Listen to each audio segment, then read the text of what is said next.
Hello বন্ধুরা, ঠিক আছে। তো আমার ভিডিও করতে অনেক লেট হয়ে গেলো, বলতে আসতে লেট হয়ে গেলো। তো অ্যাকচুয়ালি দেখতে পাচ্ছ অন্ধকার চারিদিকে। তো আপাতত চলে এলাম। হ্যাঁ, এখন আমরা এখানে আছি। তো কোথায় আছি তোমাদেরকে বলে দেবো ডিটেলস। তো ভিডিও দেখতে থাকো। যে চারিপাশের দৃশ্য দেখে বুঝতে পারছো আমি কোথায় আছি। সকালে বলেছিলাম যে আজকে আসতে পারি বা না আসতেও পারি, কিন্তু লেট হয়ে গেছিলো। তো অ্যাকচুয়ালি আসতাম না, কিন্তু দেখলাম যে আজকে আমার ছুটির দিন, তো আজকে চলে আসবো।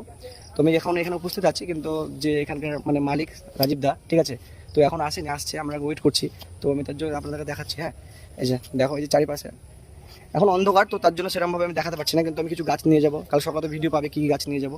কিন্তু আমি আপাতত এখন এই যে পেছনে এগুলো হয়তো লেবু, ঠিক আছে, মৌসুমি লেবু বা বুঝতে পারছি না, হয়তো কমলা লেবু মনে হচ্ছে। প্লাস এদিকে অনেক বড় জায়গা আছে, এখানে অনেক কিছু পেয়ে যাবে। অ্যাড্রেসটা তোমার হচ্ছে, অ্যাড্রেসটা অ্যাকচুয়ালি হচ্ছে চুনাখালী। হ্যাঁ, চুনাখালীর মোড় এখানে। তো ওখানে চুনাখালী মোড়ের নাম্বারে ফোন করলে রাজীব দা মানে সুন্দরভাবে, আমরা যেমন ফোন করলাম আমাদেরকে একদম অ্যাড্রেস ঠিকভাবে বলে দিয়ে আমরা এখন ওখানে বসে আছি।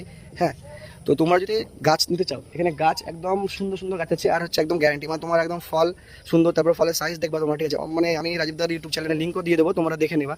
ওখানে পুরো ডিটেলসে পুরো ভিডিও করা আছে। এখানে ফল, অনেক ফলের গাছ আছে। হ্যাঁ, আর সবই এগুলো বাইরেকার বিদেশি ফল, মানে আমরা লোকাল যেগুলো আমরা লাগাই। হ্যাঁ, সেখানে হয়তো আমরা লোকাল থেকে যেমন বহরমপুর থেকে অনেকজন নিয়ে যায়, সেখানে রেটটা অল্প, কিন্তু গাছগুলো ভালো হয় না।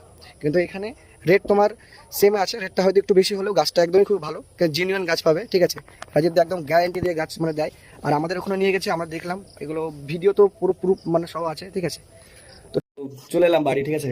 তো ওখানে ভিডিও নিয়েছিলাম, তো চলে এলাম গাছ ফাছ নিয়ে বাড়ি। তো গাছগুলো এখন আপাতত রেখেছি, ঠিক আছে। কারণ কাল সকালে ভালোভাবে দেখাবো, ঠিক আছে। কাল সকালে ভালোভাবে গাছগুলো দেখাবো।